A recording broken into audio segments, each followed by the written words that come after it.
English को एक भूत मत बनने दीजिए। मत डरिए इंग्लिश से, सीधे बोलिए, हिंदी में बात कीजिए।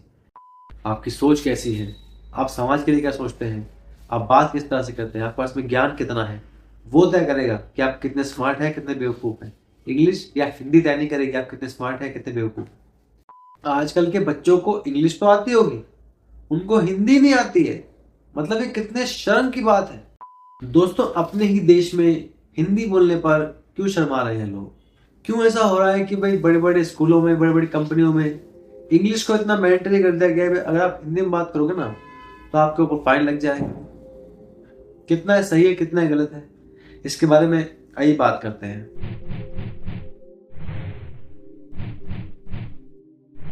दोस्तों, आजकल हम देखते हैं कि भाई जो बड़ी बड़ी कंपनी है, बड़े बड़े स्कूल्स हैं, इनमें क्या हो रहा है पता है? कि आपको सिर्फ इंग्लिश में बात करनी है। अगर आप इंग्लिश में बात नहीं करेंगे तो आपके ऊपर फाइन लग जाएगा। अगर हिंदी में बात करते हो आपको पाएगा तो आप पे फाइन लग जाएगा। ये कैसी बात है भाई? हम इंडिया में रहते हैं, भारत में रहते हैं, हमारी मातृभाषा हिंदी है, हम हिंदी में बात करते हैं, तो ये कौन सी बात हुई कि अगर हम हिंदी में बात करें हम फाइन लग जाएगा? इंग्लिश हमारे लिए ऐसा एक हवा टाइप बन गया है कि मतलब इंग्लिश तो मतलब आनी ही चाहिए। अगर किसी को इंग्लिश नहीं आती ना तो लोग उसको मूर्ख समझ लेते हैं कि ये तो मूर्ख है, इसको तो भाई इंग्लिश भी नहीं आती है तो मूर्ख है। यार ये आपने कैसे तय कर लिया है? इंग्लिश या हिंदी से मूर्ख होने का क्या मतलब है? उसका ज्ञान देखिए आप। अगर उसमें ज्ञान इतना है ना कि वो हिंदी में आपकी बोलती बंद कर सकता है तो इंग्लिश से कोई लेना देना नहीं है। आप hello, hi, how are you करके ये नहीं कर सकते कि आपने उसका ज्ञान बेकार कर दिया। नहीं कर सकते आप। आजकल के बच्चों को इंग्लिश तो आती होगी, उनको हिंदी नहीं आती है। मतलब ये कितने शर्म की बात है? उनको ये तो पता है कि बैलून है, उनको ये नहीं पता कि इसको हिंदी में क्या बोलते हैं। या कुछ ऐसे वर्ड्स हैं जो वो सिर्फ इंग्लिश में जानते हैं, हिंदी में जानते नहीं क्या होता है। अब ना तो उनकी लैंग्वेज हिंदी बची ना इंग्लिश बची, वो ऐसे मिक्स करके बोलते हैं कि इंग्लिश बन गया वो। उनके वाक्यों में कहीं इंग्लिश आती है, कहीं हिंदी आती है। उनके क्या, अब तो सबके साथ ये हो रहा है। अब तो बड़े बड़े लोग हैं या कोई जान पहचान वाले हैं, कोई भी वो बात इस तरह करते हैं कि आधी हिंदी आधी इंग्लिश, आधी हिंदी आधी इंग्लिश।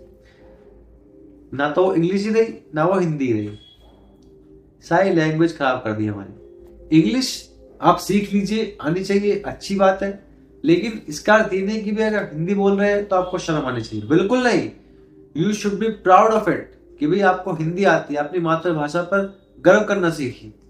इसका कोई मतलब नहीं है कि भाई कोई इंग्लिश बोल रहा है तो आपको लग रहा है कि अरे भाई ये तो बहुत स्मार्ट है। जरूरी नहीं है वो स्मार्ट हो, वो सिर्फ इंग्लिश जानता है। स्मार्टनेस का इंग्लिश से कोई लेना देना नहीं है। स्मार्टनेस यहां से लेना देना है, आपके अंदर ज्ञान कितना है, आपको नॉलेज कितनी है, उससे फर्क पड़ता है कि आप कितने स्मार्ट हैं। बहुत सारे सेक्टर्स में तो इंग्लिश एक बैरियर बन जाता है लोगों के लिए। टैलेंट है, ज्ञान है, इंग्लिश नहीं है तो बस नहीं, आपका नहीं हो पाएगा सर, आप आगे नहीं बढ़ पाएंगे सर। क्यों भाई? ये मेरा काम मार्केटिंग का है, अब मैं उसको इंग्लिश में करूं, हिंदी में करूं, तो मैं क्या है? मैं अपना काम कर रहा हूं ठीक से, लेकिन नहीं आपको इंग्लिश में करना है। अरे यार नहीं करना मुझे, हद है भाई। माँ बाप बच्चों का एडमिशन इंग्लिश स्कूलों में कराते हैं कि चलो बच्चे इंग्लिश सीखेंगे, इंग्लिश आ जाएगी इनको अच्छी सी, अच्छा नाम रोशन करेंगे हमारा। जब वही माँ बाप पीटीएम में जाते हैं तो टीचर सामने से बोलता है इंग्लिश में, अब आपको तो आती नहीं, माँ फंस जाते हैं कि नहीं यार ये क्या हो गया, ये सब बोल के समझ नहीं आ रहा। और आप इतना ज़्यादा अनकंफर्टेबल हो जाते हैं कि आप ये भी नहीं कह पाते कि सर हिंदी में बात कर लीजिए। और जब आप ऐसा कहते हैं ना कि सर आप हिंदी में बात करिए, सर को लगता है कि अरे ये तो कहीं बेवकूफ आ गए, इनको तो इंग्लिश भी नहीं आती है। रियली इंग्लिश को एक भूत मत बनने दीजिए। मत डरिए इंग्लिश से, सीधे बोलिए, हिंदी में बात कीजिए। जहां भी आप जा रहे हैं आपको लग रहा है कि सामने वाला इंग्लिश में बात कर रहा है, आपको समझ नहीं आ रहा है, आप सीधे कहिए, हिंदी में बात कीजिए। कहीं भी हैं आप, कंपनी में हैं, रेस्टोरेंट्स में हैं, होटल्स में हैं, स्कूल्स में हैं, कहीं भी हैं, सीधे कहिए हिंदी में बात कीजिए। हम भारत में हैं, यहाँ हिंदी में बात होती है और हिंदी ही हमारी मातृभाषा है। आप जिस भाषा में बात कर रहे हैं वो हमारे पल्ले नहीं पड़ रही है, सीधे कह दीजिए। कोई भी डरने की जरूरत नहीं है। इंग्लिश आना बहुत अच्छी बात है, लेकिन इंग्लिश आना ही आना ये कोई जरूरी चीज नहीं है। ठीक है, अगर आपको इंग्लिश आती है वेरी गुड, नहीं आती है कोई दिक्कत नहीं। आप किसी से भी कम नहीं हो जाते हैं, आप वहीं के वहीं रहेंगे। ठीक है, ज्यादा मत सोचिए इसके बारे में। आपके विचार ही आपकी पहचान है।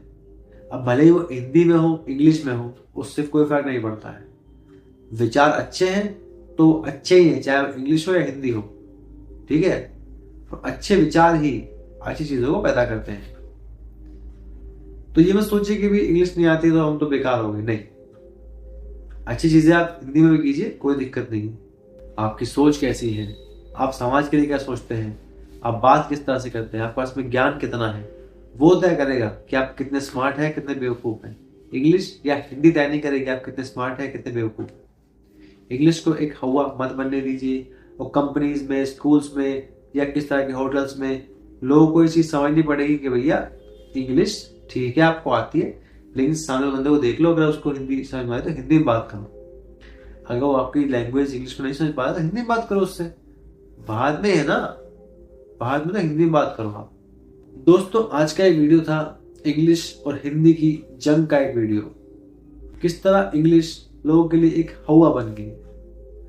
दोस्तों, इस वीडियो का पूरा मकसद लोगों में जागरूकता को बढ़ाना था, उनको मोटिवेट करना था कि भाई मत करवाइए इंग्लिश से, हिंदी में बात कीजिए, कोई दिक्कत नहीं। वीडियो में कुछ भी ऐसा कह दिया हो जो आपको अच्छा ना लगा हो तो उसके लिए क्षमा चाहता हूँ। वीडियो आपको अच्छा लगा हो तो वीडियो को एक लाइक कर दीजिएगा, साथ ही सब्सक्राइब कर लीजिएगा हमारे चैनल को। आपका धन्यवाद।